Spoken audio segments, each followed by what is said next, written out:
हम सभी लोग जानते हैं कि हमारा जो अर्थ है वो 3 लेयर्स में बटा हुआ है। जैसे कि यहाँ पर देख लीजिए, अंदर होता है कोर, उसके ऊपर मेंटल, उसके ऊपर क्रस्ट। ओके, तो जो हमारा मिनरल्स होता है वो सबसे अपर लेयर जो क्रस्ट होता है वहां पर पाया जाता है। हमारे इस खूबसूरत से अर्थ को 3 लेयर्स में डिवाइड किया गया। फर्स्ट होता है कोर, सेकंड होता है मेंटल, थर्ड होता है क्रस्ट। जो हमारा मिनरल्स होता है वो थर्ड लेयर और अपर मोस्ट लेयर क्रस्ट में पाया जाता है। आज हम लोग पढ़ेंगे ज्योग्राफी का चैप्टर नंबर 5 जिसका नाम है मिनरल एंड एनर्जी रिसोर्सेस। आज हम इन सारे टॉपिक्स के बारे में डिस्कशन करेंगे। मिनरल्स क्या होते हैं, ओर्स क्या होते हैं, रॉक्स, उनकी इम्पोर्टेंस क्या है, उनकी प्रॉपर्टीज, क्लासिफिकेशन, ये कहाँ पाए जाते हैं, उनको किस मेथड के जरिए निकाला जाता है, ferrous minerals, non ferrous minerals क्या होते हैं, उनको कैसे कंजर्व किया जाए, उनको क्या क्या खतरे हैं। उसके बाद हम लोग सेकंड टॉपिक पढ़ेंगे, एनर्जी क्या होते हैं, कन्वेंशनल रिसोर्स क्या होता है, नॉन कन्वेंशनल क्या होते हैं, उनको कंजर्व कैसे किया जाए। चलिए हम लोग देखते हैं। फर्स्ट टॉपिक है मिनरल। अब ये मिनरल्स क्या होते हैं, क्या हम लोग को कभी इस मिनरल से पाला पड़ा है, हम लोगों ने कभी इसको देखा है? जी हाँ, बिल्कुल। ये हमारे डेली लाइफ का एक पार्ट है। जिस तरह से रिसोर्स पूरे हमारे घर में आसपास हमारे फोन में छिपे होता है, हमारे पेन, हमारे लाइट्स बल्ब, उसी तरह से मिनरल्स होते हैं।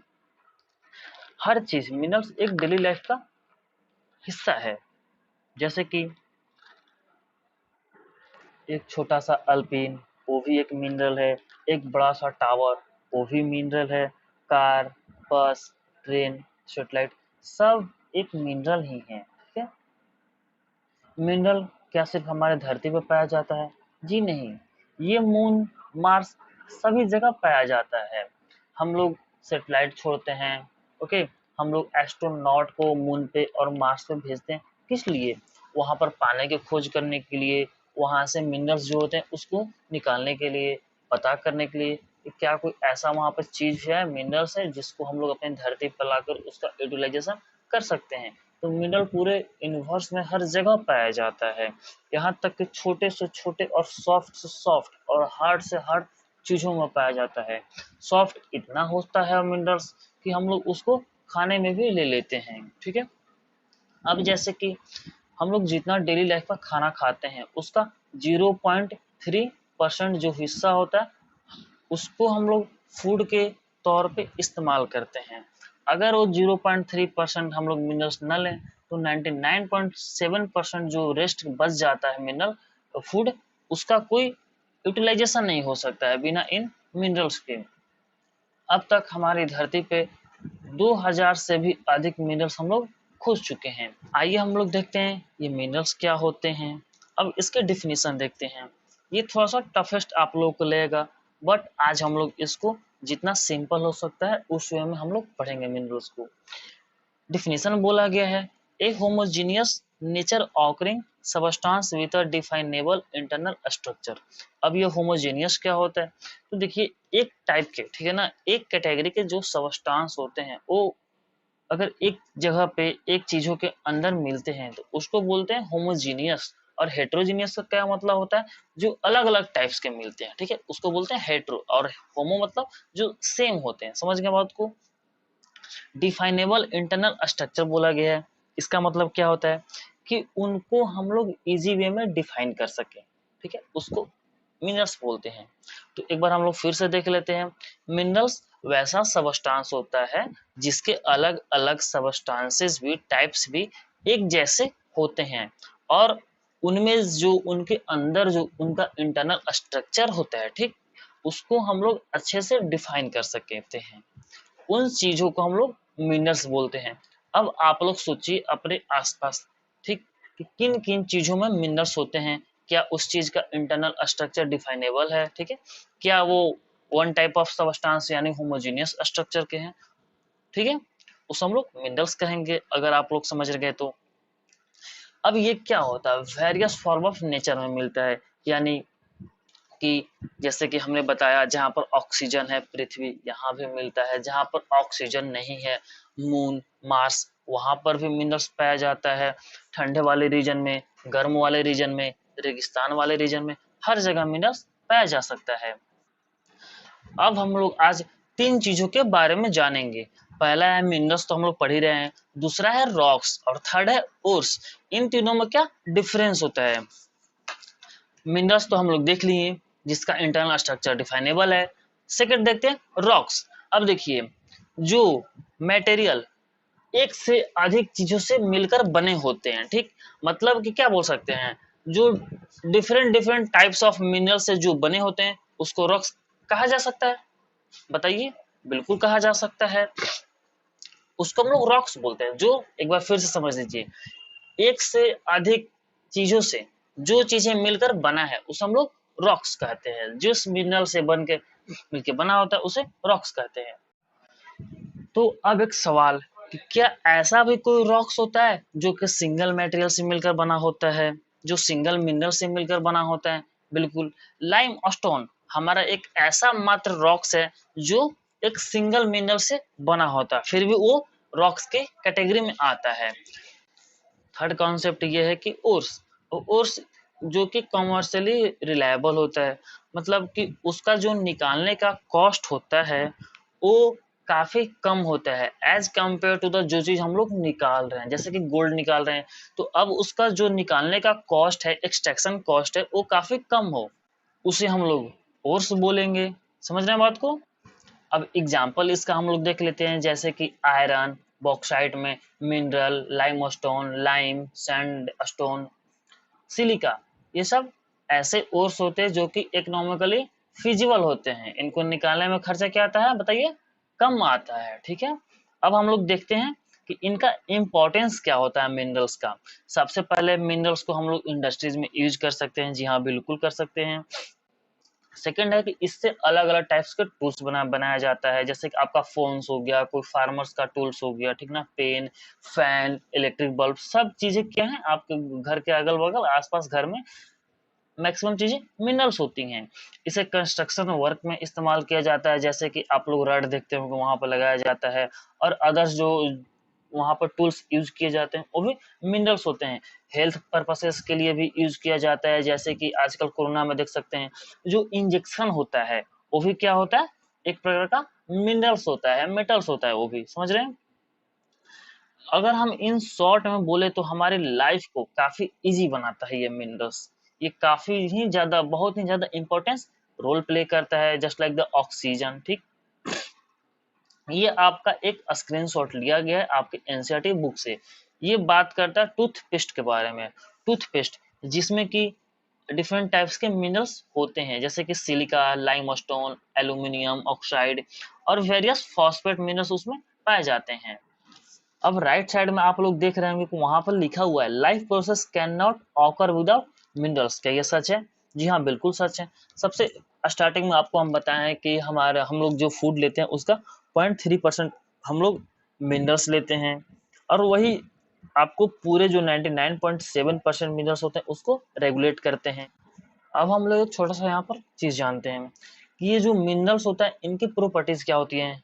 जैसे कि केमिस्ट्री में आप लोग पढ़ते हैं मेटल्स की क्या प्रॉपर्टी होते हैं, वैसे भी मिनरल्स की ये क्या होता है। फर्स्ट इज कि नॉन रिन्यूएबल होते हैं, इसको हम लोग रिन्यू नहीं कर सकते हैं, जैसा कि हम लोग जानते हैं लास्ट लेक्चर में पढ़ चुके हैं कि रिन्यूएबल नॉन रिन्यूएबल क्या होते हैं।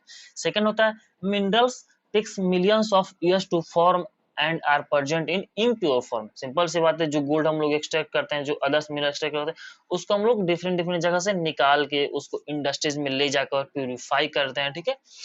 तो इसलिए वो इम्प्योर फॉर्म में होते हैं और इनके बनने के लिए कई सौ साल वर्ष लगते हैं, जैसे कि सॉइल में भी हम लोग पढ़े थे। ठीक। और सेकंड चीज, ऐसा नहीं है कि मिनरल्स हर जगह इक्वली डिस्ट्रीब्यूटेड हैं, जैसे कि सॉइल भी डिस्ट्रीब्यूटेड नहीं है, वाटर भी डिस्ट्रीब्यूटेड नहीं है हर जगह इक्वली। वैसे ही मिनरल्स होते हैं, किसी किसी जगह पे अधिक मात्रा में पाया जाता है, किसी कंटिनेंट में ज्यादा पाया जाता है, किसी कंट्री में पाया जाता है, और इंडिया के कुछ पार्टिकुलर स्टेट्स में ही मिनरल्स पाया जाता है। हो सकता है आपके घर के नीचे मिनरल्स हो या फिर किसी के घर के नीचे कुछ ना हो। ठीक। तो इसको बोलते हैं अन इवनली डिस्ट्रीब्यूटेड। ठीक। अब हम लोग नेक्स्ट आते हैं कि कहाँ कहाँ पर होते हैं और मिनरल्स के क्या टाइप्स होते हैं। ठीक।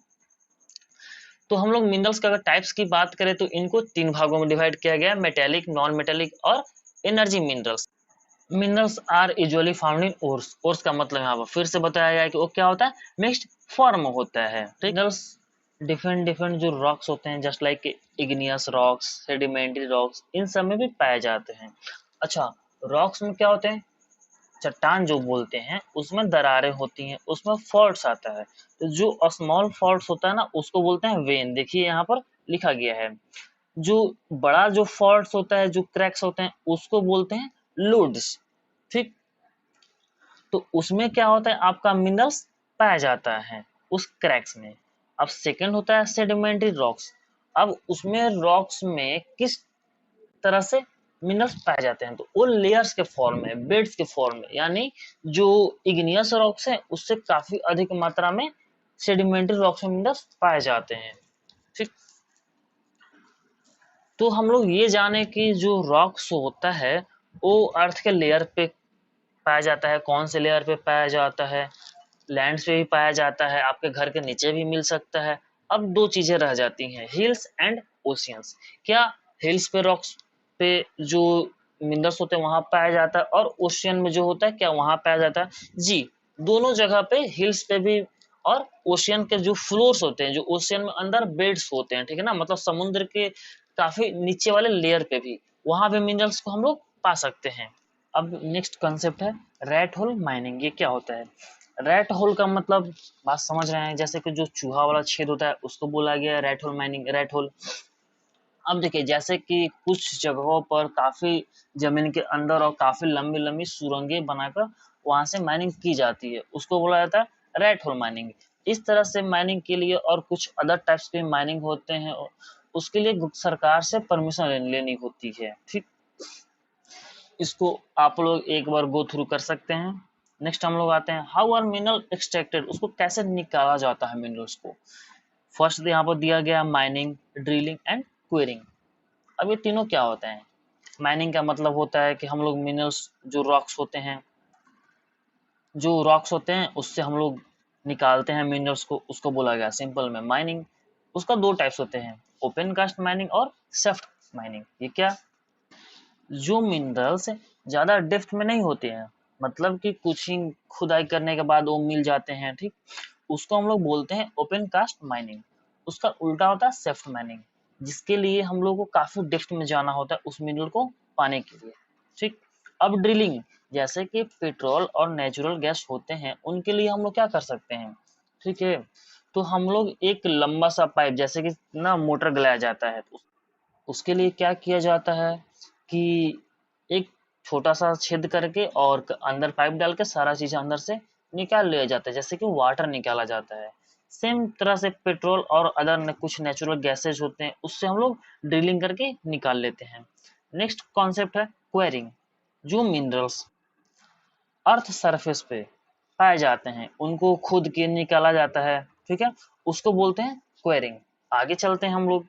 यहाँ पे मिनरल्स का टाइप्स बताया गया कि तीन टाइप्स के होते हैं, मेटेलिक, नॉन मेटेलिक और एनर्जी। एनर्जी वाले को हम लोग सबसे लास्ट में देखेंगे।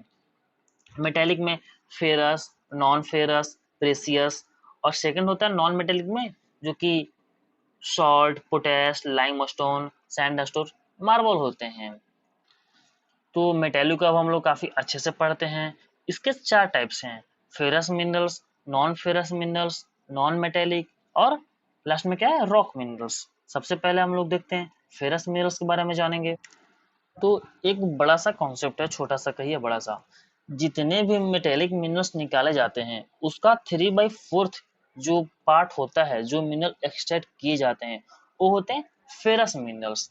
ठीक, तो यही समझ में आ जा रहा है कि काफी ज्यादा इंपॉर्टेंस रखता है मेटेलिक मिनरल्स में, और ये इंडस्ट्रीज के लिए भी इंपॉर्टेंस रखते होंगे। हम लोग एग्जाम्पल में देख रहे हैं नीचे आयरन ओर एंड मैग्नीस, और इसका डायग्राम भी हम लोग देख रहे हैं किस तरह से फेरस मिनरल्स होते हैं। नेक्स्ट आते हैं आयरन ओर क्या होता है। यहाँ पर दो मिनरल्स हैं, पहला है मैग्नेटाइट और दूसरा है हेमेटाइट। मैग्नेटाइट जो होते हैं उसमें 70% तक, ठीक है, 70% तक आयरन उसमें मिल सकते हैं। दूसरा होता है हेमेटाइट, उसमें 50 to 60% तक ही मिनरल्स पाए जाते हैं। इंडिया आयरन ओर में काफी अच्छा प्रोडक्शन करता है, ठीक है, आप काफी ज्यादा हम लोग एक्सट्रैक्ट करते हैं, निकालते हैं। ये इंडस्ट्रियल डेवलपमेंट के लिए काफी इंपॉर्टेंट रोल प्ले करता है। अब आयरन का इंपॉर्टेंस क्या है आप लोग इसी बात से समझ सकते हैं, ठीक है, आप लोग जानते ही होंगे। नेक्स्ट है कि अब जो आयरन ओर है, ठीक है, तो इंडिया के किस किस रीजन में, ठीक है ना, और जो पाए जाते हैं, तो यहाँ पर 4 जगह दिया गया है, 4 एरियाज बताया गया mainly. Orissa Jharkhand belt, second है दुर्ग बास्तर चंद्रपुरा बेल्ट, थर्ड है बरेली चित्रा दुर्गा, और लास्ट है महाराष्ट्र गोवा बेल्ट। तो इसमें इंपॉर्टेंट थोड़ा सा ज्यादा फर्स्ट वाला है, उड़ीसा झारखंड बेल्ट। उसमें क्या होता है, हेमेटाइट होता है ना, वहां पे माइन किया जाता है, ओके। और बाकी सब रीजन ये कहीं इंडिया से ज्यादा एक्सट्रैक्ट होते हैं तो अदर देशों में हम लोग सेंड कर देते हैं, जैसे कि दुर्ग बस्तर जो प्ले बेल्ट है वहां से निकाल कर साउथ कोरिया और जापान वगैरह में हम लोग एक्सपोर्ट कर देते हैं। इसका हम लोग डायग्राम को जरिए देखते हैं कि इंडिया में ये किस किस जगहों पर पाया जाता है, तो देख सकते हैं सारे बेल्ट्स के बारे में आप लोग जानते ही हैं। ये आपके मैप के पॉइंट ऑफ व्यू से थोड़ा अधिक इंपॉर्टेंस रखते हैं। नेक्स्ट है कि स्टेट वाइज कितना कितना चीजों का प्रोडक्शन होता है, कौन कौन राज्य में इसको प्रोड्यूस करते हैं, देख लीजिए। नेक्स्ट हम लोग आते हैं मैग्नीज। तो मैग्नीज नाम आते ही आप लोग को 2 चीज दिमाग में आना चाहिए। फर्स्ट वो है एक उड़ीसा। उड़ीसा क्यों आना चाहिए, क्योंकि वहां पर मैग्नीज का लार्जेस्ट प्रोडक्ट वहां पर प्रोडक्शन होता है। सेकंड है आपका स्टील। तो मैग्नीज जो होता है वो स्टील के प्रोडक्शन में काफी इंपॉर्टेंट रोल प्ले करता है। अगर आपको 1 टन स्टील निकालना है तो उसके लिए आपको 10 किलो मैग्नीज का इस्तेमाल करना पड़ता है। थर्ड चीज, जो आपके घरों में दीवारों पर पेंट जो होता है, जो इंसेक्टिसाइड होते हैं और ब्लीचिंग पाउडर होते हैं, इन जगहों पे भी मैग्नीज का इस्तेमाल किया जाता है। तो हम लोग इसका स्टेट वाइज देख लेते हैं। सिंपल सी बात है, उड़ीसा में सबसे अधिक प्रोडक्शन होगा। नेक्स्ट टॉपिक है what are non ferrous minerals. Simple सी बात समझिए कि इंडिया में आयरन की मात्रा सबसे अधिक तो नहीं लेकिन बहुत ज्यादा मात्रा में पाई जाती है। ये आप लोग लास्ट स्लाइड से देखते आ रहे हैं। जो कि नॉन फेरस मिनरल का ये फीचर होता है कि उसमें आयरन की मात्रा क्या होता है, नहीं पाया जाता है, ठीक है। तो सिंपल सी बात है कि वो इंडिया में नॉन फेरस मिनरल्स जो होंगे जो कि बहुत कम मात्रा में इंडिया में पाया जाएगा। इसके कुछ एग्जाम्पल्स होते हैं copper bauxite lead zinc gold, ये सब क्या होता है नॉन फेरस मिनरल्स हैं जो कि हम लोग बाहर से इंपोर्ट करते हैं, हम लोग इसका एक्सपोर्ट नहीं करते हैं। इसका वजह यही है कि इंडिया में कम मात्रा में पाए जाते हैं।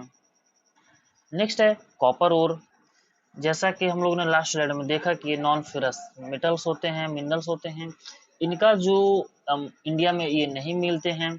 इनका इलेक्ट्रिसिटी कंडक्टर काफ़ी अच्छी होती है, जैसे कि हम लोग वायर वगैरह में इसका यूज करते हैं। इंडिया के कुछ रीजन्स में ये पाया जाता है, जैसे कि झारखंड मध्य प्रदेश एंड राजस्थान वाले रीजन्स में।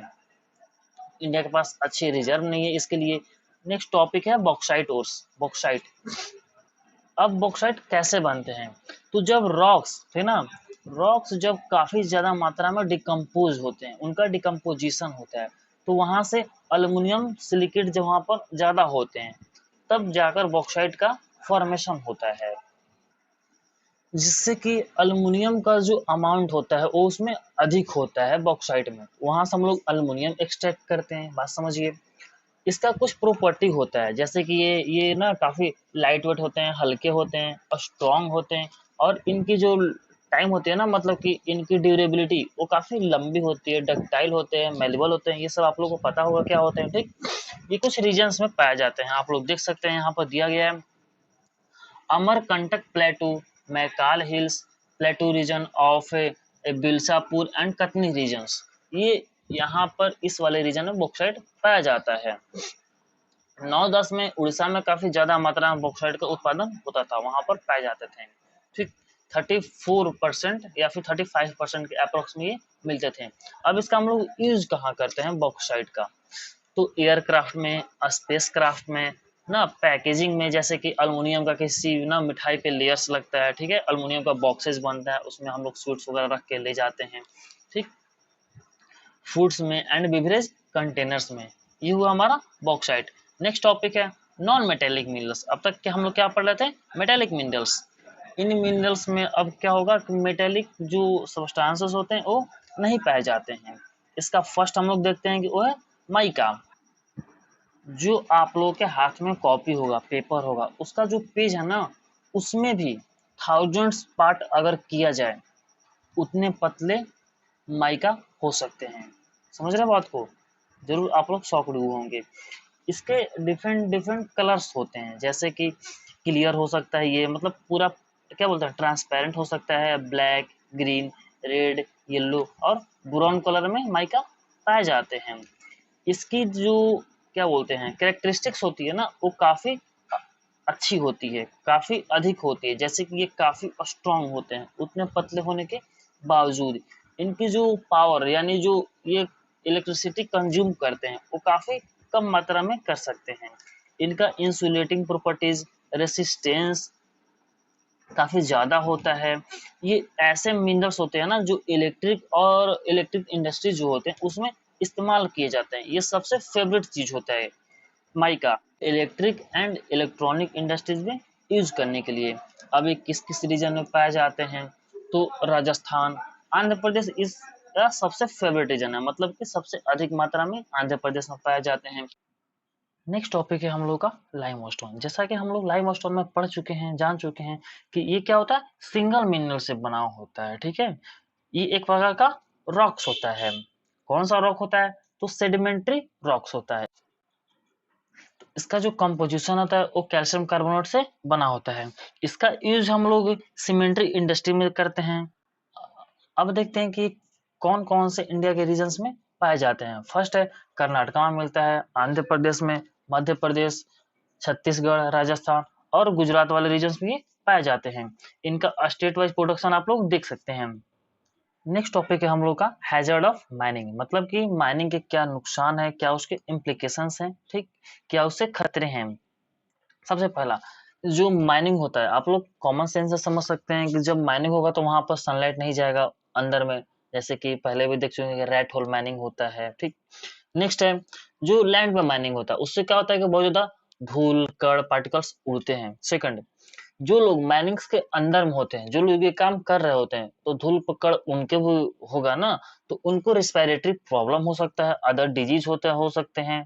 ठीक, और जो लोग मतलब कि माइंस के अंदर नहीं, जो लोग उसके माइनिंग एरियाज के अगल बगल गांव होते हैं, ठीक है, जो लोग आसपास में रहते हैं उनको भी प्रॉब्लम होता है। कैसे प्रॉब्लम होता है, तो जो उसका धूल कण होता है, जो उसका साउंड होता है, उनको भी डिस्टर्ब करता है। ठीक, तो रिस्पायरेटरी डिजीज तो करता ही है। सेकंड वो ये चीज करता है कि जो आपका पुलमोनरी डिसऑर्डर होता है उसको भी अफेक्ट करता है।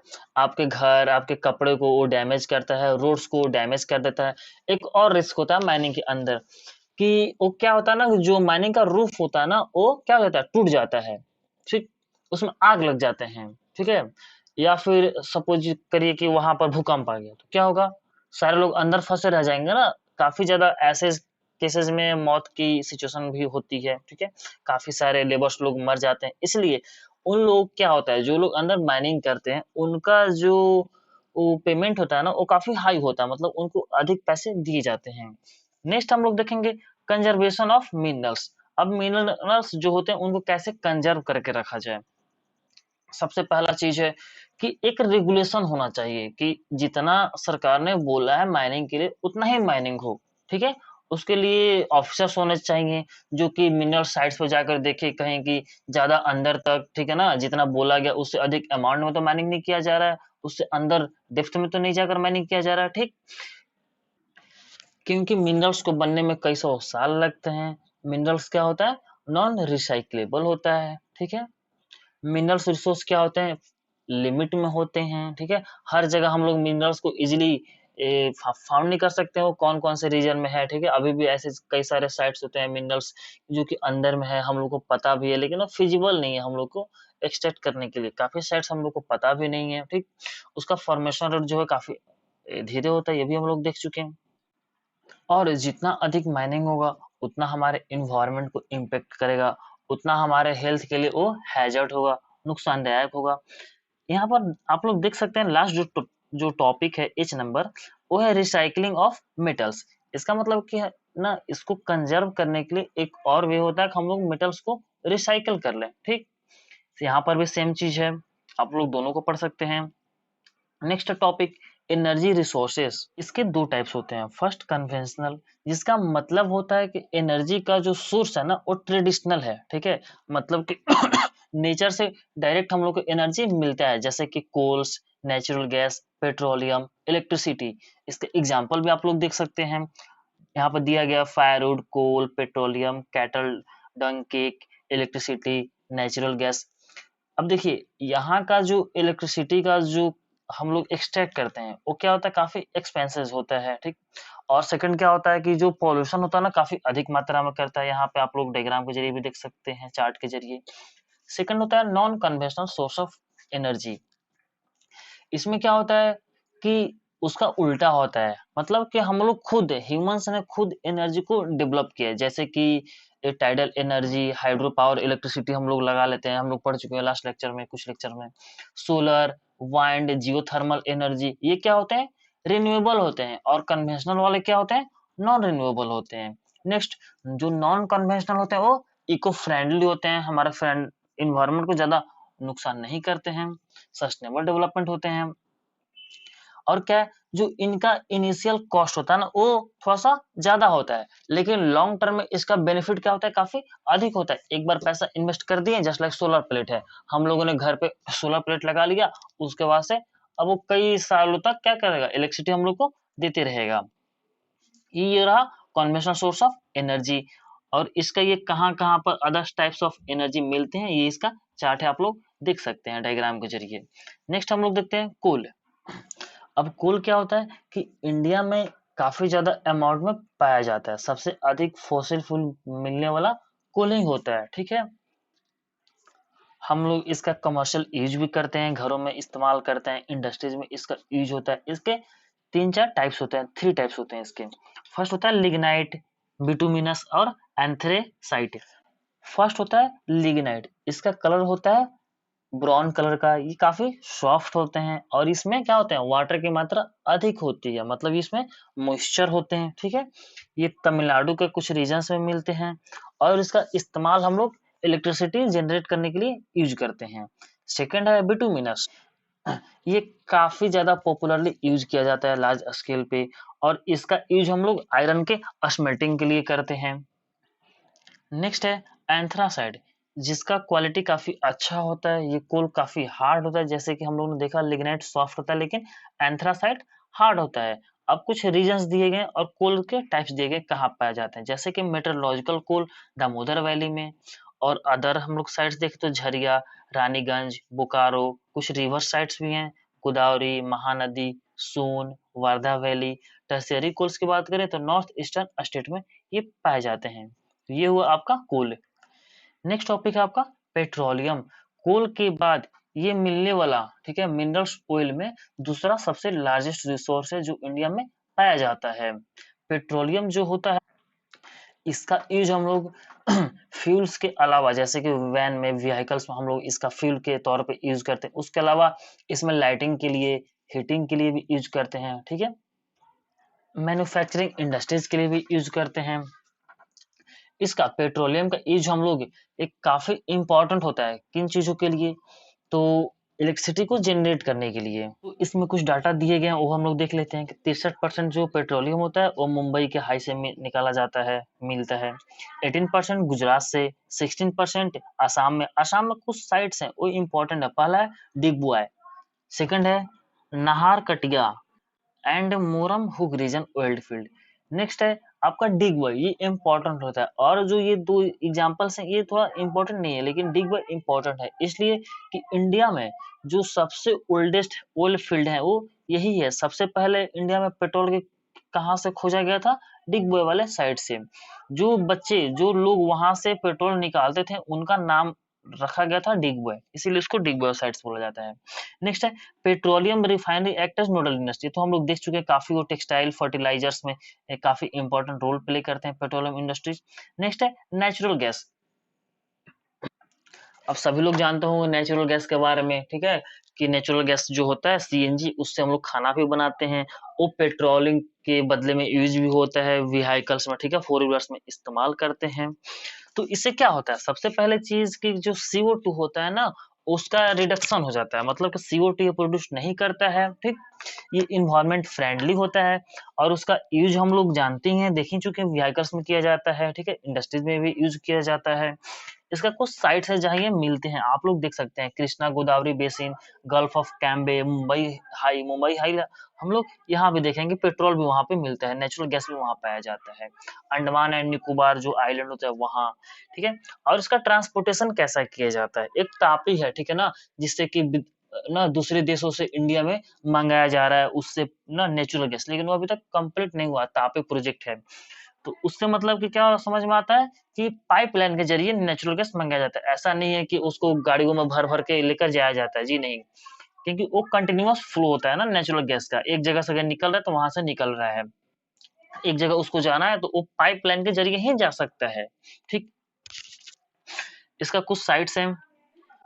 अब इसका जो लॉन्गेस्ट पाइपलाइन होता है उसका नाम दिया गया, इसको आप याद कर लीजिएगा, हजीरा, बीजापुर और जगदीशपुर, इन तीनों को कनेक्ट करता है, जो 1700 किलोमीटर का क्या है, इतना लंबा पाइपलाइन बिछाया गया है। एक जगह से दूसरी जगह ये ट्रांसपोर्ट होते हैं, जैसे कि हजीरा से एक जो कि गुजरात में है और जगदीशपुर यूपी में है, वहां से यहाँ तक सोचिए कहाँ पर गुजरात है और कहाँ यूपी है, ठीक। नेक्स्ट है टॉपिक हम लोग का इलेक्ट्रिसिटी। इसके दो टाइप्स होते हैं, पहला का नाम है हाइड्रो और सेकंड का नाम है थर्मल, ठीक। अब हाइड्रो क्या होता है और थर्मल क्या होता है, तो हाइड्रो हम लोग टरबाइन का यूज करके इस्तेमाल करते हैं, ठीक है, यानी वाटर से फोर्स लगाकर हम लोग उसको निकालते हैं। इसका साइड से Bhakra, Nangal and Damodar valley project generate hydro electricity, ये एक प्रोजेक्ट का नाम है। नेक्स्ट है थर्मल इलेक्ट्रिसिटी। उम्मीद करते हैं कि आप लोगों को टॉपिक सारा समझ में आ रहा होगा, अगर कोई प्रॉब्लम है तो आप लोग कमेंट सेक्शन में हम लोग को बता सकते हैं, और चैनल को शेयर करें एंड सब्सक्राइब करें। नेक्स्ट है थर्मल इलेक्ट्रिसिटी। ये क्या होता है कि ये जो दूसरे फील्ड्स होते हैं ना, उसको जलाकर इलेक्ट्रिसिटी पैदा किया जाता है, फील्ड्स को जलाकर हम लोग इलेक्ट्रिसिटी पैदा करते हैं, उसको बोलते हैं थर्मल इलेक्ट्रिसिटी। जैसे कि कोयल्स को जलाकर, जैसे कि आप लोग देखे होंगे शोले मूवीज में कि कोयल को जलाकर ना ट्रेन चलाया जाता है, ठीक है, तो सेम उसी प्रोसेस से कोयल को जलाकर इलेक्ट्रिसिटी उत्पन्न किया जाता है, पेट्रोल को, नेचुरल गैस को, ठीक है। अभी इंडिया में 310 थर्मल पावर प्लांट्स मौजूद हैं जो कि इस प्रोसेस से वर्क करते हैं। अगले स्लाइड में देख सकते हैं कि दोनों का डिफरेंस, हाइड्रो इलेक्ट्रिसिटी और थर्मल इलेक्ट्रिसिटी में क्या डिफरेंस, आप लोग इसको पढ़ सकते हैं, वैसे हम बता भी चुके हैं। नेक्स्ट है non conventional source of energy. अब जो न्यूक्लियर एनर्जी होते हैं तो उसमें यूरेनियम और थोरियम का इस्तेमाल किया जाता है, जो एटॉमिक पावर होता है एनर्जी उसको निकालने के लिए। आप लोगों ने न्यूक्लियर बॉम्ब भी सुना होगा, तो वो भी एटॉमिक एनर्जी से वर्क करता है, यूरेनियम और थोरियम का उसमें यूज किया जाता है, ठीक। अब आप लोग कमेंट सेक्शन में बताइए कि यूरेनियम का जो एटॉमिक नंबर होता है वो कितना होता है। इसका जो साइट्स होता है वो होता है झारखंड, अरावली रेंज ऑफ राजस्थान। ये चैप्टर काफी इजी है, ज्यादा डिफिकल्ट नहीं है, बस आप लोग कुछ कंसेप्ट का ध्यान रखना है, जैसे कि आप लोग सब कुछ जानते हैं ऑलरेडी कि न्यूक्लियर क्या होता है, सोलर एनर्जी, विंड एनर्जी, ये सब चीजें क्या होती हैं। सोलर एनर्जी में फोटोवोल्टिक टेक्नोलॉजी का यूज किया जाता है। अब ये क्या होता है, जिसमें कि सनलाइट को इलेक्ट्रिक एनर्जी में कन्वर्ट करता है। सोलर प्लेट तो आप लोग देखे ही होंगे, सेम चीज होता है, वही चीज, उसी से सोलर एनर्जी निकलता है। नेक्स्ट है वाइंड पावर, ठीक। ये तमिलनाडु वाले रीजन में, आंध्र प्रदेश, कर्नाटक, गुजरात, केरला, लक्षद्वीप, महाराष्ट्र व क्या है, इसके काफी इंपॉर्टेंट साइट है जहां पर विंड एनर्जी होता है, ठीक है। नेक्स्ट टॉपिक देखते हैं हम लोग, जो कि है बायोगैस। अब ये बायोगैस क्या होता है, देखिए, जस्ट लाइक एक हम लोग कुआं बना दिए, ठीक है, और उसमें घर का जितने भी बायोडिग्रेडेबल वेस्ट हैं, जैसे कि गाय का गोबर हो गया, ठीक है, फार्म का वेस्ट हो गया, ठीक, अदर अदर जो ह्यूमंस वेस्ट हो गया, उसमें हम लोग डाल के उसको ढक देते हैं। उसमें क्या होता है ना, वो जब डिकम्पोज होते हैं ना तो थर्मल एफिशिएंट हो जाते हैं, उसमें थर्मल एनर्जी काफी ज्यादा हो जाता है। नेक्स्ट है टाइडल एनर्जी, ठीक। इसका यूज हम लोग इलेक्ट्रिसिटी को जनरेट करने के लिए किया जाता है। ए 900 megawatt tidal energy power plant is setup on the at the gulf of Kutch, मतलब कि जो गुजरात वाला रीजन है, गल्फ ऑफ कच्छ, ठीक है, ओशंस वाले रीजन में, वहां पर जो डैम में, ठीक है ना, जो रिवर्स होते हैं, पता ही है डैम क्या होता है अच्छे से, तो डैम वाले रीजन में उसको लगाकर वहां से टाइडल एनर्जी एक्सट्रैक्ट किया जाता है। किसको द्वारा किया जा रहा है, तो इसमें दिया गया नेशनल हाइड्रो पावर कॉर्पोरेशन, ये आपके एनसीईआरटी में दिया गया, इसलिए बताया जा रहा है। नेक्स्ट टॉपिक है जियोथर्मल एनर्जी। जो एनर्जी, जो हीट, आप लोगों को पता ही है कि लावा निकलता है, ठीक है, वोल्केनो आते हैं, तो उसमें क्या होता है कि काफी गर्म चीजें उसमें से निकलती हैं, तो उस हीट को यूज करके जो हमारे धरती के अंदर है, उससे जो एनर्जी इलेक्ट्रिसिटी प्रोड्यूस की जाती है, उसको कहा जाता है जियोथर्मल एनर्जी। इसके कुछ साइट्स हैं, जैसे कि लद्दाख वाले रीजन, हिमाचल प्रदेश, ठीक है। नेक्स्ट हम लोग चलते हैं, टॉपिक है कंजर्वेशन ऑफ एनर्जी रिसोर्सेस। तो अब हम लोग इसको कैसे कंजर्व करेंगे, हम लोगों ने कंजर्वेशन ऑफ मिनरल्स भी पढ़ा था, ठीक, सेम उसी टाइप से कंजर्व यहाँ देखते हैं। तो एनर्जी जो, तो जिस तरह से मिनरल्स हमारे लिए इम्पोर्टेंट थे, उसी तरह से एनर्जी भी हमारे लिए इम्पोर्टेंट है, इकोनॉमिक डेवलपमेंट के लिए, एग्रीकल्चर के लिए, इंडस्ट्रीज, ट्रांसपोर्ट, कमर्शियल और डोमेस्टिक नीड्स के लिए। लोगों को एनर्जी चाहिए, घर में इलेक्ट्रिसिटी के लिए चाहिए, बाइक्स में पेट्रोल चाहिए, एनर्जी चाहिए ना, जबकि हमारी खुद की बॉडी में भी एनर्जी चाहिए, ठीक है। इसमें तो अब सवाल ये होता है कि इसको हम लोग कंजर्व कैसे करें। नेक्स्ट स्लाइड में हम लोग देख सकते हैं। तो इसका सिंपल सा मेथड है कि अगर हम लोग घर से बाहर जा रहे हैं तो घर के सारे लाइट्स ना, फैंस ऑफ कर दें, उससे क्या होगा, एनर्जी का सेव होगा। अननेसेसरी चीजें हम लोग ना इस्तेमाल करें, जैसे कि फोन, लैपटॉप, टीवी, ठीक है, इससे इलेक्ट्रिसिटी एनर्जी सेव होगा। जो पब्लिक ट्रांसपोर्ट है उसका हम लोग यूज करें, प्राइवेट, जैसे कि एक कार से आप लोग जा रहे हैं, अगर तो 10 लोग जा रहे हैं तो 10 कार से जाएंगे, अगर वही सब लोग मिलकर एक बड़ा सा गाड़ी कर लें, बस कर लें, तो उससे क्या होगा, एक ही गाड़ी का पेट्रोल लगेगा ना, डीजल लगेगा, एनर्जी सेव होगा उससे। लोगों को आप अवेयर कर सकते हैं इसके बारे में, कैसे हमारी एनर्जी डिप्लीशन हो रहा है, एनर्जी कैसे हम लोगों को सेव करना चाहिए, कैसे इन्वायरमेंट के लिए वो नुकसानदायक है। तो यहाँ पे आप लोगों का चैप्टर खत्म होता है।